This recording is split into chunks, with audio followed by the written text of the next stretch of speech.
She counted 12 wolves thrashing in the black river ice, their fur matted with blood already freezing into red glass, and she pulled every single one of them onto the bank with her bare hands before she understood that the 12th one, the one who would not stop shaking even by the fire, was not an animal at all. He was Bram Duncarrow, Wolf King of the Ardmorrow pack, and the curse, eating him alive from the inside, had been placed there by someone who slept inside his own hall. Tell me in the comments where in the world you're watching this from tonight, and if you have ever pulled something broken out of freezing water and refused to let it die, hit that like button before the current takes you somewhere you can't come back from. Aveline Thornwick had not planned on saving anyone. She had planned, as she planned every third night of the month, to be invisible. 17 winters of practice had taught her exactly how to move along the Ashvale riverbank without snapping a single reed, how to keep her breathing shallow enough that even a wolf's nose would lose her scent under the smell of pine resin she rubbed into her collar. She was the bastard daughter of a woman who had died, delivering her in a hunting lodge nobody claimed, raised behind the kitchens of Castle Duncarrow by a steward who needed a blade that history would never record. She had killed her first man at 13. She had killed 4 more since. None of them knew her name before they died, and that was, Aveline had decided long ago, the safest kind of legacy a girl like her could leave. The screaming had come first, not human screaming, but the high, broken sound of wolves in a pack, caught in something they didn't understand. She had frozen behind a birch trunk, dagger already in her palm, and watched 11 gray bodies pulled under the ice by a current that should not have existed in a river this shallow in late snow moon. Someone, or something, had shattered the frozen shelf upstream on purpose. She counted the bodies as they surfaced and sank. 1, 3, 7, 11, each one clawing at ice that broke again under their weight. She told herself she would walk away. She had a mission that night that had nothing to do with drowning wolves. A letter to retrieve from the eastern watchtower, sealed with wax she wasn't meant to see. But her feet were already in the water before her mind agreed to it. The cold did not feel like cold. It felt like a hand closing around her ribs and refusing to let her lungs finish a breath. She hooked her arm under the first wolf's foreleg and hauled, and it came up heavier and larger than any dog she had ever wrestled to the ground, its eyes rolling white with panic, its claws opening 4 thin lines across her forearm that she wouldn't feel until an hour later. She dragged it to the bank and went back. Again. By the 5th wolf, her fingers had stopped answering her properly, curling into claws of her own, blue at the tips.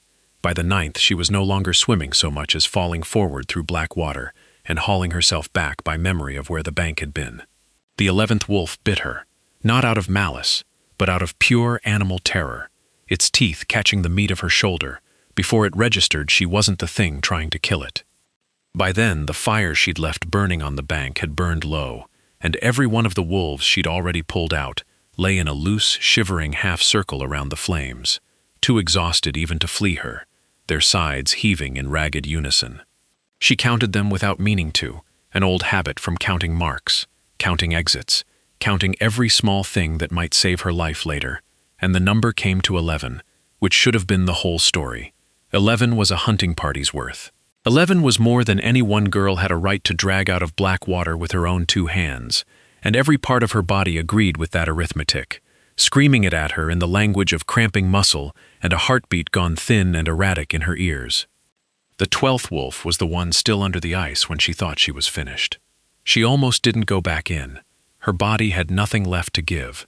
She had counted 11, she told herself. 11 was a full pack. 11 was enough for one girl with no business being a hero. But then she saw fur the color of a starless sky rolling once beneath the surface, and something about the size of the shape, the sheer wrongness of an animal that large, drowning 3 feet from shore, pulled her back into the water a final time. She got both arms around a neck thick as a young tree, and heaved with everything her spine had left, and the 2 of them came up together in a spray of ice shards, and she dragged him the last 4 feet onto frozen mud, on legs that no longer belonged to her. She spent the better part of an hour just getting them both breathing evenly again, stripping her own soaked cloak off first, because wet wool against the fire did nothing but steam uselessly, wringing river water out of her sleeves with fingers that had gone the color of the ice itself. The 12th wolf lay closest to the flames, because she'd hauled him there last, and hadn't had the strength left to arrange anyone more carefully. His fur, when she finally had a moment to look at it properly, was not the gray or brown of every other wolf scattered around that fire. It was a deep, unbroken black that seemed to swallow the firelight, rather than reflect it, threaded through at the shoulder, with a single streak of silver gray that no dye or accident of birth explained. She had grown up close enough to Castle Duncarrow's stables and kitchens to have heard the old servants' descriptions of the king's wolf shape more than once, always in hushed, reverent tones, reserved for things they weren't meant to gossip about at all. He was not shifting cleanly. That was the first wrong thing she noticed once she'd built a fire tall enough to keep them both from dying of the cold instead of the water. The 11 other wolves had scattered the moment they could stand, running for the tree line without a backward glance, pack instinct pulling them home to lick their wounds in private. This one stayed, because this one could not decide what he was. His spine arched and lengthened, and then snapped back into a wolf's haunches mid-motion, fur receding over a man's forearm, only to erupt again over the same skin a heartbeat later. A stuttering, wrong, agonized transformation that pulled a sound out of his throat unlike anything a wolf or a man was built to make. Aveline had grown up around shifters her whole life. She had never seen one caught between shapes like a door jammed in its frame. She should have run. A half-shifted stranger thrashing in pain 20 feet from a royal watchtower she had no permission to be near was exactly the kind of complication a girl in her position could not afford. Instead, she knelt beside him in her soaked clothes, dagger still in reach, and pressed both hands flat against his chest to hold him still enough to look at his eyes. Human one blink, gold-slit wolf the next, then human again, a color that kept sliding like it couldn't commit to a single truth. There was a mark low on his collarbone she recognized before she consciously understood what she was looking at. A raven circling a broken crown, tattooed in old ink, the private seal of the Duncarrow line, that only appeared on royal skin. She had grown up in the shadow of that castle. She knew exactly whose chest that mark belonged on. She simply refused, for 3 full breaths, to let herself believe it. "You're the king," she said, and her own voice sounded like a stranger's, thin and cracked with cold. He didn't answer in words. What came out of him was a growl that broke halfway into a groan of a man in genuine agony, and his hand, human again for that half-second, closed weakly around her wrist, not to hurt her, but the way a drowning man grips a rope. Comment below if you've ever had to keep a promise to someone before you even knew you'd made one, because Aveline made hers right there in the mud. She would get him somewhere warm. She would find out who had done this to him, and she would not let word of it reach the castle until she understood exactly which hands inside those walls were guilty. She got him to an old hunting shelter half a mile off the main road, a place she'd used twice before for jobs she didn't discuss with anyone, and there, over 3 days that blurred into one long fever dream of firelight and his skin trying and failing to hold a single shape, she pieced together 3 things that would matter more than she wanted them to. The first was that this was no ordinary curse mark of prey poisoning or silver sickness. Aveline had learned herbcraft from an old healer before the steward decided her hands were better used for killing than curing, and she knew silver poisoning by smell, by the gray creeping under the nails, by the way it made a shifter weaker but never unmade their shape entirely. What was happening to Bram Duncarrow was older and more deliberate, a binding curse, cast with intention, meant to trap a king between forms, until his own body tore itself apart from the inside. Someone hadn't wanted him dead cleanly. Someone had wanted him broken, publicly, slowly, in a way that would make an entire pack watch their sovereign become something to pity rather than follow. The second thing she learned was that he remembered nothing of the ambush. One moment he had been riding the northern ridge with his personal guard to inspect the winter granaries. The next he had woken already half-shifted in freezing water, with 10 strangers' wolves drowning around him, and no memory of how any of them had gotten there. That detail sat wrong in Aveline's stomach for 2 days before she understood why. An ambush that erases its own victim's memory of the attack is not the work of a rival pack from across the border. It is the work of someone who knows exactly what herbs erase a shifter's short memory, without leaving a trace a healer would recognize. It is the work of someone inside the castle.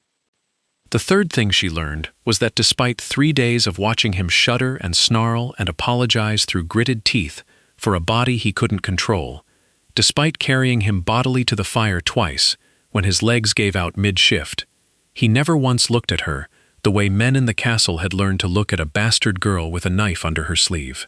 He looked at her like she was the only steady thing in a world that had stopped making sense. His eyes, gold when the wolf surfaced, a deep, unsettled green when the man held on, followed her across the small shelter with an attention she had spent her whole life training herself not to want. "You should have let the current take me," he told her on the second night, voice raw. "One king less is one less problem for whoever did this." "Then it's a good thing," Aveline said, wringing river water from his shirt over the fire, "that I don't take orders from wolves who can't decide what they are." He laughed at that, a broken, surprised sound, like laughter was a language he'd forgotten he still spoke, and something in Aveline's chest, some old locked door she'd nailed shut the day her first mark bled out under her hands, creaked open half an inch. The nights were the worst of it. Between midnight and the gray hour before dawn, the curse seemed to gather strength, dragging him under into the wolf shape 3, 4, 5 times before the sky lightened, each transition wetter and more violent than the last, until his knuckles split from clawing at the dirt floor and had to be bound with strips torn from her own shirt. She learned to read the warning signs, the way she'd once learned to read a mark's tells before a killing blow, the way his jaw would lock half a breath before his spine arched, the low animal whine that crept into his voice before words abandoned him entirely.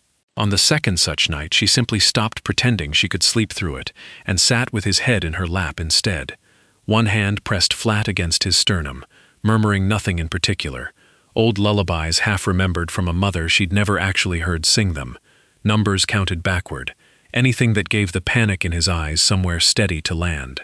By the third night, he no longer flinched when her hand found his chest before the shift even began. By the third night, she realized with something close to alarm she had stopped flinching too.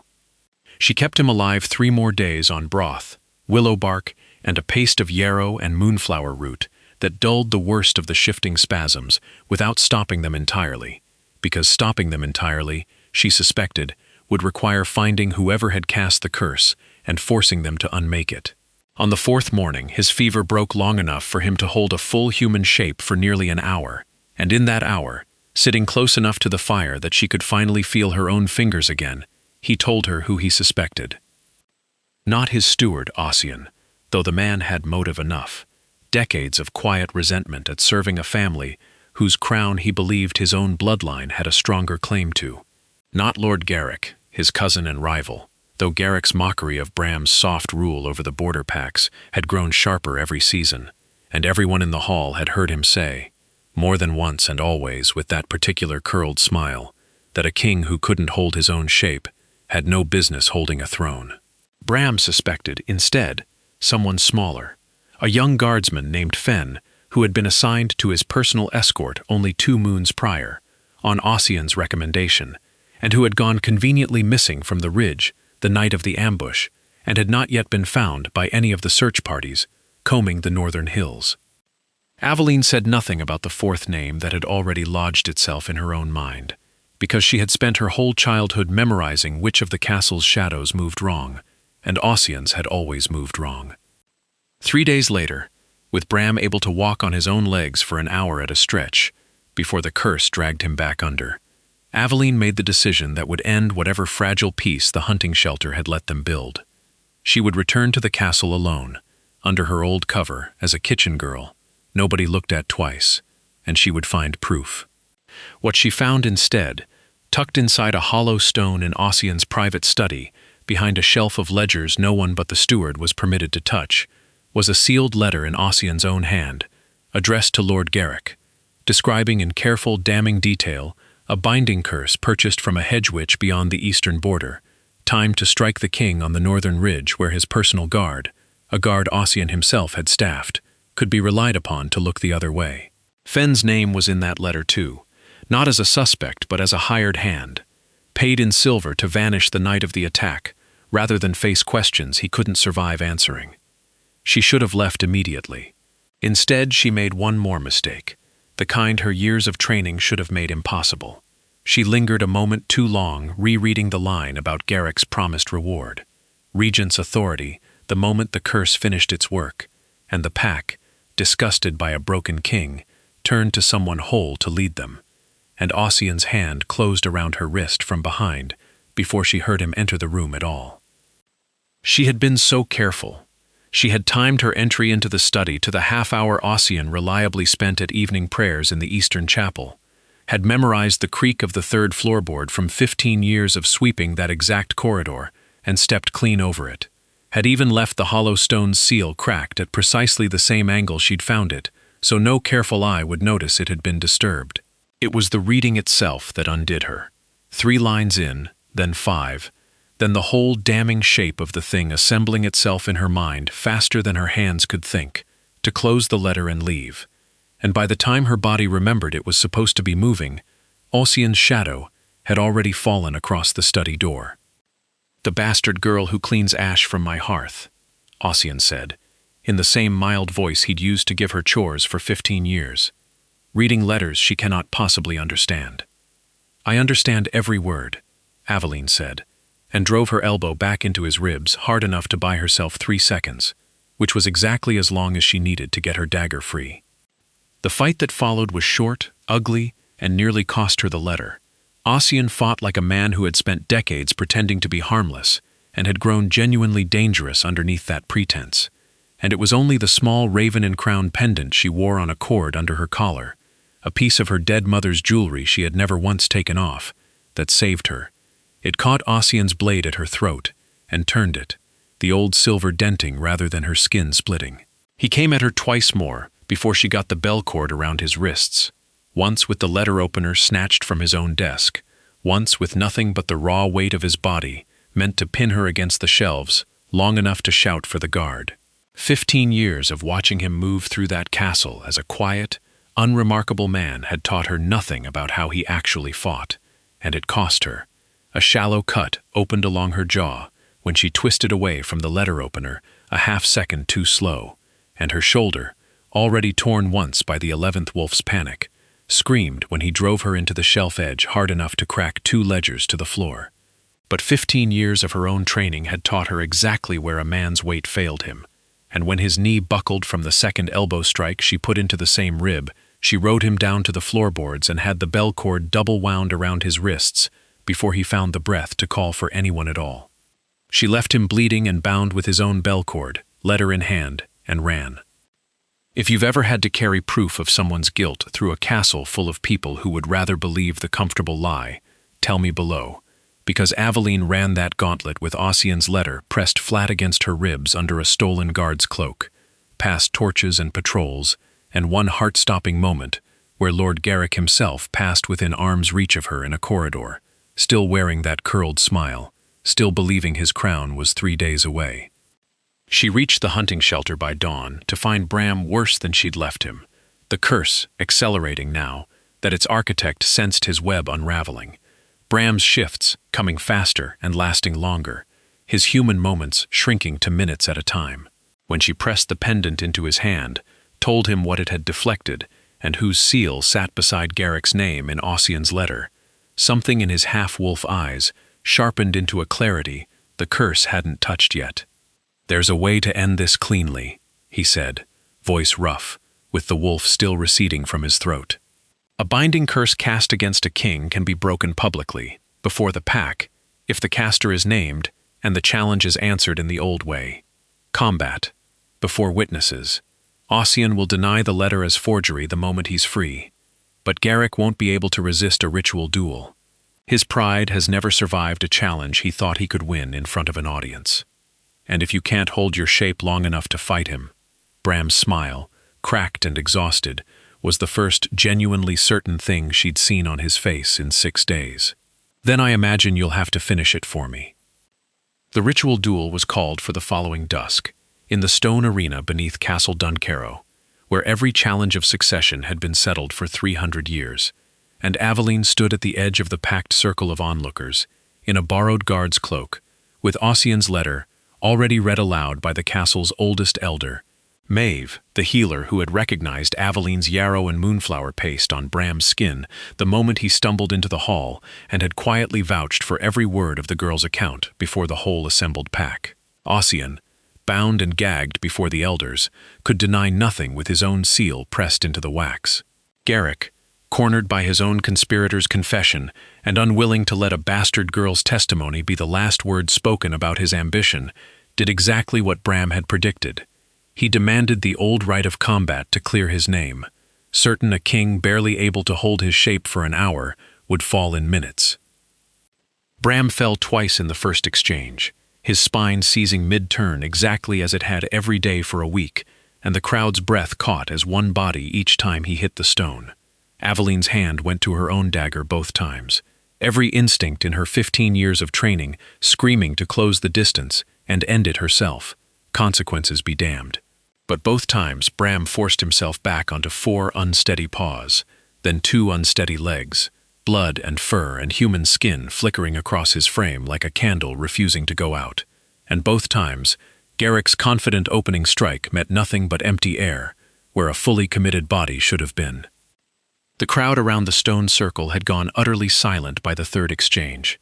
300 wolves and their human shapes packed shoulder to shoulder along the old tiered steps, and Aveline could feel the exact moment their held breath tipped from doubt into something closer to hope, not because Bram was winning cleanly, but because he simply would not stay down. Garrick fought the way he'd always held court, efficient, contemptuous, certain of the outcome before the first blow landed, each strike aimed less at ending the duel quickly than at making the ending humiliating. He said something low each time he closed the distance, words meant only for Bram to hear, and whatever they were, Aveline watched them land harder than any blade, until, on the fourth exchange, she saw Bram's mouth curve into something almost like amusement, despite the blood at his lip, and understood that whatever Garrick had just said, it had cost him more than it had cost his king. It was the pendant that ended it, the small, dented silver raven Aveline had pressed into Bram's palm before the duel began, which he'd tied at his wrist rather than let leave his skin, catching one last flash of dusklight directly in Garrick's eyes at the exact moment Garrick lunged for what he believed was a killing blow against a king too broken to dodge it. Bram wasn't too broken. He turned into the strike instead of away from it, let the curse's final violent convulsion carry his weight sideways rather than fight it, and came up inside Garrick's guard with a K-shaped scar of old ice-water frost, still visible on his forearm, as he drove his cousin to the stone, and held a blade to a throat that had mocked him in every hall of that castle for a decade. "You said," Bram told him, loud enough for the whole circle to hear, "that a king who couldn't hold his own shape had no business holding a throne. Tell them now, which of us is still standing?" Garrick said nothing. He didn't need to. The pack had already turned, the way packs always eventually turn, toward whoever proved themselves worth following in front of everyone at once. The curse broke that same night, the moment its 2 architects stood exposed before the full pack rather than hidden in shadowed corners. Old magic like that, Elder Maeve explained, feeds on secrecy and starves the instant its secrecy is gone. Bram held his human shape clean through till morning for the first time in 8 days, and the first thing he did with steady hands and steady eyes was walk to where Aveline stood at the edge of the emptying arena, still in her stolen cloak, still expecting to disappear back into the kitchens the way she had disappeared her whole life. He didn't let her. He knelt instead, in front of the last of the dispersing crowd, and took her scarred, frost-bitten hand in both of his, and told the remaining witnesses exactly what she was. Not a kitchen girl, not a bastard nobody claimed, but the woman who had pulled 12 wolves out of a river that should have killed them all, who had carried proof of his betrayal through his own castle at the risk of her life, and who wore, on a cord beneath her collar, the very pendant that had turned a killing blow meant for him. Her mother's raven and crown pendant, he said, matched precisely the mark tattooed on his own collarbone, the old alliance seal shared between the Duncarrow line and a hunting lodge bloodline everyone had assumed extinguished a generation ago. Aveline was not simply the girl who'd saved him. She was, by blood no one had bothered to trace, kin to the very throne she'd spent her life serving in secret. Ossian was stripped of his steward's chain and exiled beyond the eastern border by morning, forbidden from ever crossing back into Ardmore lands under pain of death. Garrick, humiliated before the entire pack and unable to command loyalty from a single guardsman who'd watched him lose the duel, chose exile of his own rather than wait for the elders to decide a harsher fate. Fenn, the young guardsman paid to look away, confessed everything the moment Ossian's exile removed whatever protection he'd believed he had, and was sentenced to 5 years bound to the border patrols he'd once betrayed, working the dead off in the cold he'd helped condemn his king to. The pack's elders took 2 full days to formally settle the matter of Aveline's blood, cross-referencing the Raven and Crown seal against 3 generations of hunting lodge records that had long been assumed burned in a fire nobody now believed was an accident at all. Old Maeve, who had recognized the yarrow and moonflower paste on Bram's skin before anyone else dared trust the girl's account, sat through every hour of that reckoning at Aveline's side, and it was Maeve who finally set the last ledger down and said, plainly, to the assembled hall, that the throne of Ardmore had apparently spent 17 years employing its own lost bloodline to scrub soot from its hearths. No one laughed. Several of the older wolves, Aveline noticed, looked faintly ashamed. Aveline never went back to the kitchens. It took her weeks to stop flinching every time a guard addressed her by a title instead of a chore. Weeks to let herself believe the raven pendant around her neck meant something other than a dead mother's only gift. Weeks before she stopped sleeping with a dagger under her pillow out of 17 years of habit rather than any remaining need. But she noticed, some months later, standing beside Bram Duncarrow at a winter feast, where every wolf in the hall now watched her, not as an invisible girl slipping along the walls, but as the woman who had chosen, twice, to walk back into freezing water rather than let something worth saving drown. She noticed that she had stopped, somewhere in that long cold winter, wanting to disappear at all. What would you have done, standing on that riverbank, counting 11 wolves already ashore and 1 more still under the ice? Would you have gone back in for the 12th? Tell me below, and don't look away yet, because next week's story starts exactly where the ice on that same river cracks again, for reasons no one in Ardmore saw coming.